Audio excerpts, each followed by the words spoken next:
Well, that was fun getting this started. Apologies for the slight delay. I'm not the greatest at technology, but thanks ever so much for tuning in. Now, at the end of this video, there is going to be some action points for you. But while we're waiting for people to tune in, perhaps you could hit the subscribe button, which I think is probably down here, roughly speaking, not on my lap, under the video, usually on the right hand bottom side. And also, if you click on the bell, notification bell, you'll get updates as these videos are released, which I think will be beneficial. So, okay, yeah, welcome everybody. This is the fourth video, and I wanted to pick up and extend on how unimaginable, miserable injustices can go on virtually unchallenged for so long. And we've been doing that, looking at the case of child prostitution and William Stead, his expose of that. And I don't think I've mentioned how controversial, or at least not explained why he was doing what was so controversial. He was taking something that was everybody wanted to ignore. Many people, I imagine, knew it was occurring, this forced child prostitution in London, well over a century and a half ago. But even to talk about prostitution, and especially child prostitution, it was almost as socially unacceptable as it was to be involved in prostitution. So child prostitution was surviving because people preferred the social norms. They preferred to stay in line, not challenge the status quo. So Stead was really taking a risk when he exposed the atrocities of children being stolen and raped. Now, we've been comparing and looking at social reform examples and how that can teach us how to end abortion. And I'm hoping that you will be encouraged by this session, particularly that your sights can be set on the end of abortion, that we do not have to be living with this injustice for any longer than is necessary, that our new campaign, Justice Within 5, means that we will see the unborn child protected in the womb, and also those who are responsible for peddling this injustice, the heads of the abortion industry particularly, are brought to justice themselves and held to account. And what I'm going to bring up an action point on that at the end of this video. So, how do injustices survive? Last week we looked at some of the people involved in making something that was happening in society, how they enabled it, the enablers of injustice and the perpetrators of injustice. And this week, I want to look at really the shielding that goes on, the secrecy that goes on. I promised last week that there would be some points I wanted to raise, which should give people pause for thought about what is going on in the abortion industry. Some stuff that you may have suspected in the past, and that I think the abortion industry really do not want us to know more about. Now, if you've been involved in the battle against abortion for any length of time, if you've had an abortion, you would know that the information given to women in their clinics, in BPAS, Mary Stopes clinics, is determinedly lacking. There's a real gap there when it comes to details about what abortion is, and there's a very obvious reason for that. But so that's not going to be new to anybody, but I do want to raise some points which will be should concern everybody about the abortion industry, even those who perhaps support abortion. What if it came to light that abortion really wasn't about healthcare, that abortion providers really don't care about the well-being of women? How would that change public perception about what they are doing? Could they any longer stomach the reality of abortion? Could the women who are suffering and the men who are suffering as a result of abortion, could they any longer tolerate the status quo if their suspicions became more apparent that abortion isn't care, it isn't about providing a compassionate service for vulnerable women?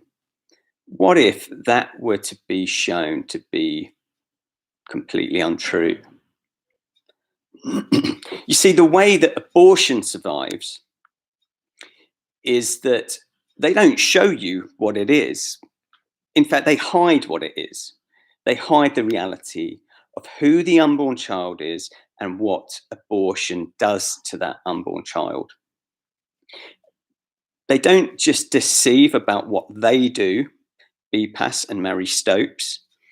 They deceive society about what we do, about what other pro-life organizations do. And it's this kind of dual deception, this hoodwinking, that is allowing this atrocity to go on. And I believe that once it is exposed, once the public becomes aware of their motivations, particularly when they've been so badly impacted by abortion, the demand for justice is going to come. So, is abortion really healthcare? Now, you may know that abortion providers say there is very little risk to having an abortion.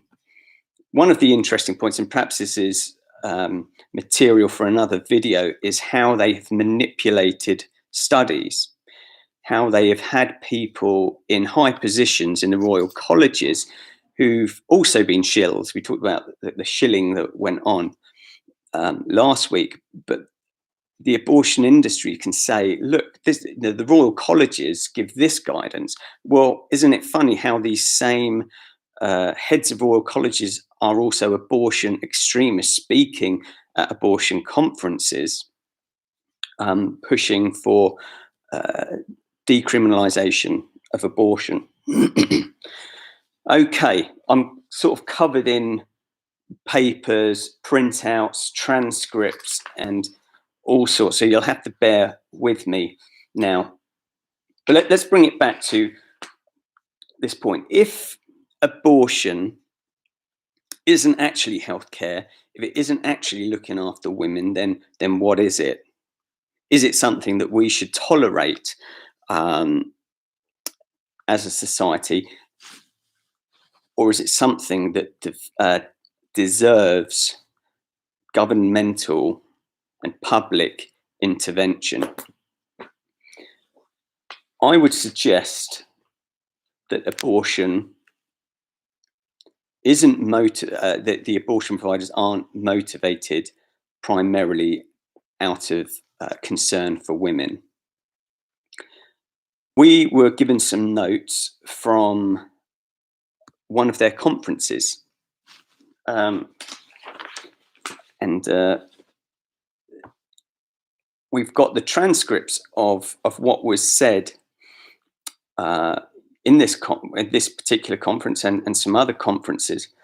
One of the criticisms of the pro-life movement is that we are connected to Americans, that the pro-life movement here has been Americanized. And actually, the abortion industry was Americanized a long time ago and is still today inspiring those who are killing babies. In fact, BPAS's medical director, as you may well know, is an American who describes dismembering, decapitating a baby abortion as extremely gratifying. But this is something that Anne Furedi, the head of BPAS, said. I'll read it out, it's probably easiest. I was particularly struck by a new clinic that has opened up in Washington, D.C. by a bunch of people who used to work with Planned Parenthood, and they'd gone down and set up their own clinic, and they decided that they would go off and run this bijou sort of spa type clinic. Costs a little bit more, but to go into not that much more, actually. It's only $400 for your own medical abortion treatment. So we might be looking at that.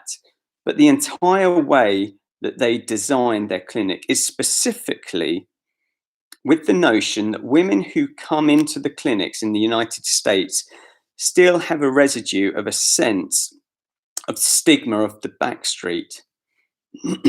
They want to make it look much more mainstream, much more like, I don't know, a nail salon or what have you, as a way of getting across to women that it's dead normal.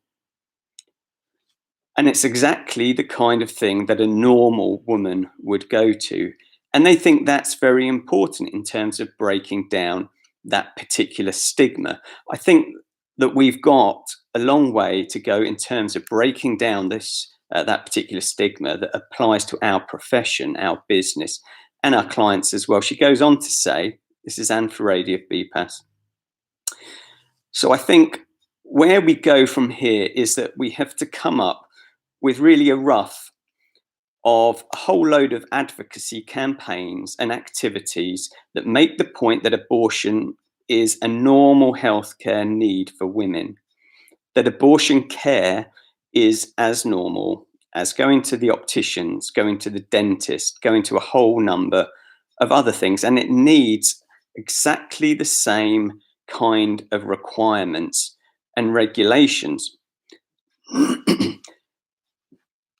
She repeats in other times in her session that she wants to normalize abortion, to destigmatize it. But she's complaining too about the standards to which the abortion industry are being held.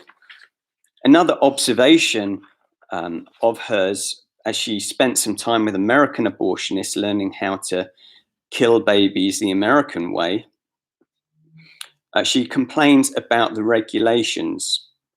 And she does that by commenting on the regulations that the Americans are complaining about, being the standards that they are being held to. And don't forget, actually in this same conference, I think it was the same conference, it could have been the other, there's discussion about women who have died from abortion through Mary Stopes providing abortion care. So she says, we not only have, this is Anne Furedi again, we not only have the law that regulates abortion services in a particular way that someone else in the conference had outlined.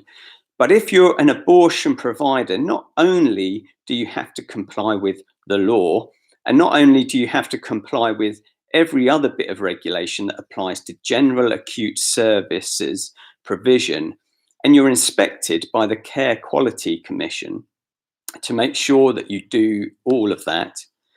But the Care Quality Commission has a special set of traps, and our traps are regulations for, I think, abortion provision. That's an American thing, and so that seems to raise some laughter amongst the delegates. A special set of targeted regulations for abortion provision that, as far as I'm concerned, nobody has ever questioned whether or not these should exist in a particular way, because it's assumed that we need it. It's just assumed that we need it. And she goes on, in addition to the law, the Department of Health has its own kind of version of traps, of regulations. It has the RSOPs, the required standard operating procedures, that are a special bunch of 28 regulations that I have to sign up to say that every single one of our clinics will abide by these particular RSOPs before we are allowed to operate. So you think, well, why would they do this? What is it in abortion care that makes the Department of Health and the ministers and what have you think that we actually require this?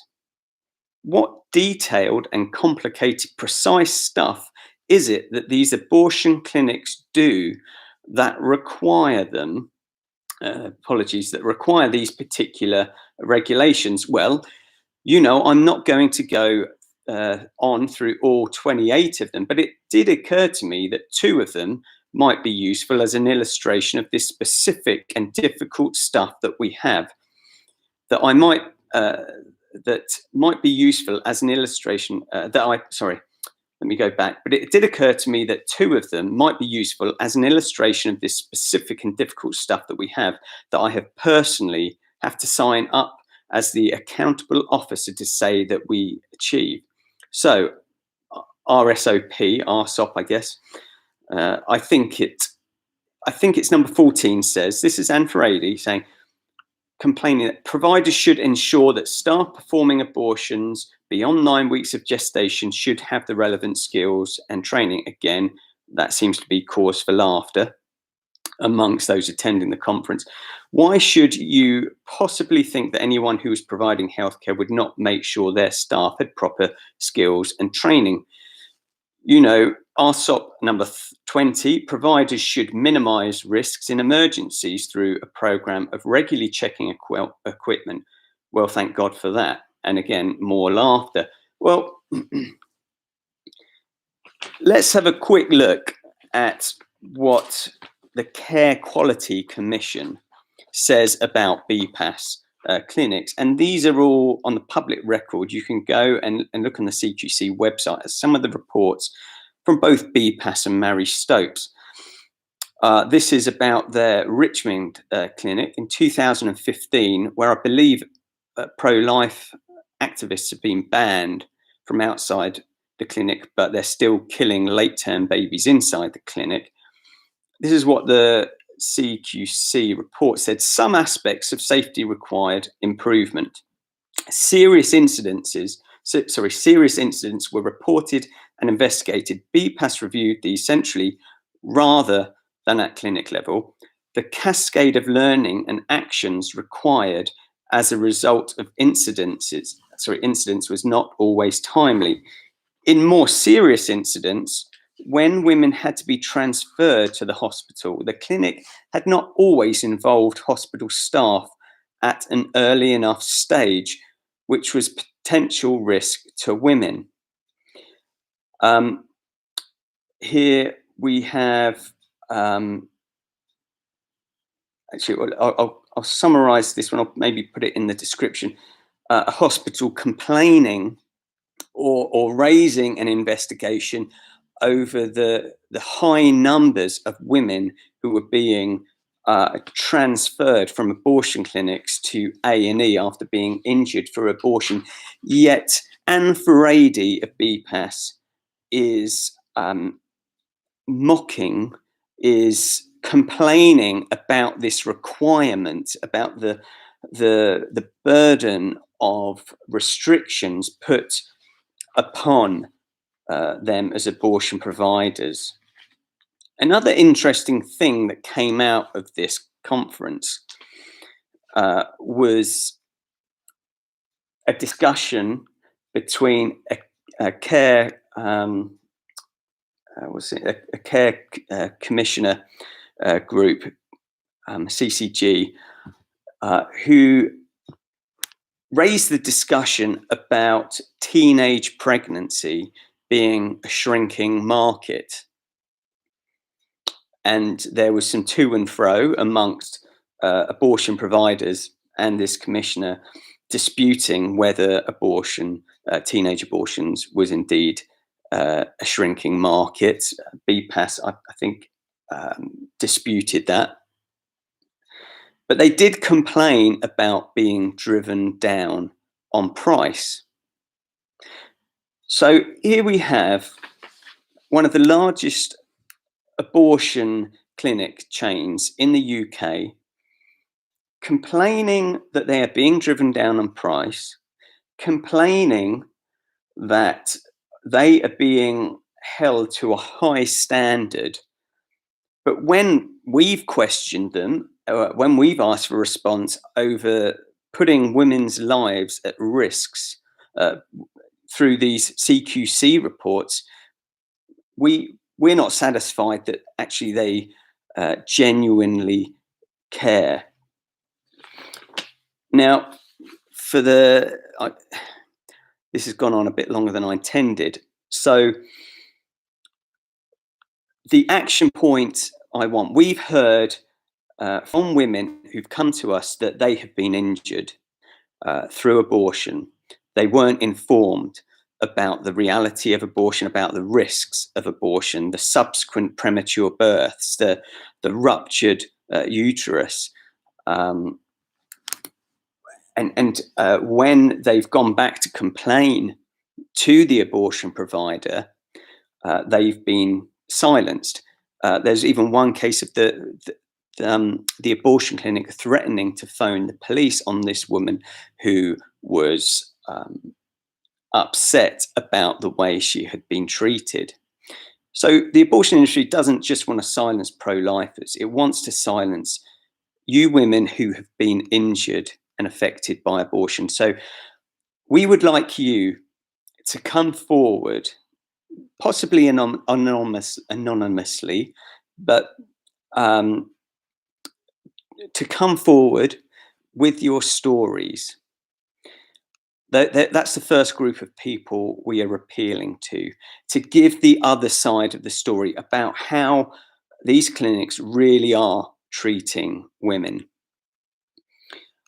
The other group of people that we are asking to come forward are you, men and women, medical professionals who have worked or are perhaps currently working in the abortion industry.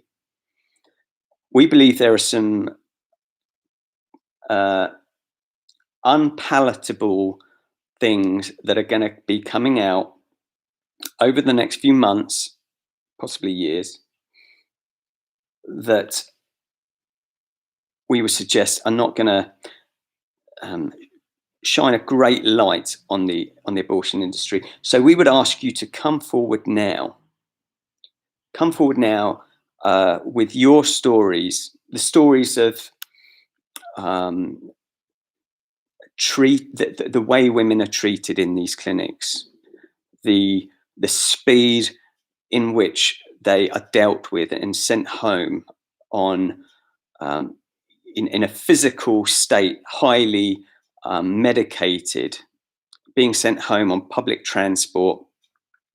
Perhaps you've seen other sorts of abuse occurring in your workplace. You need to come forward with the truth. Perhaps it's even just, we've heard of the way that some abortion clinics have treated not only the staff, but the unborn children that they have mercilessly killed.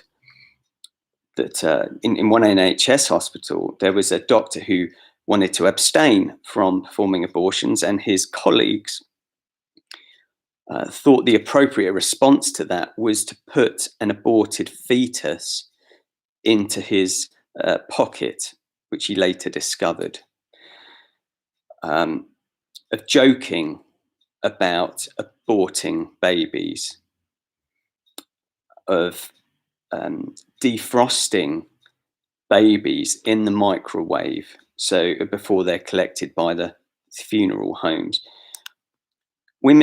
Abortion providers really care about the well-being of women, or do they care about covering up the horror that they commit with very little regard for the safety and well-being of women? I would suggest that evidence shows that it is the latter.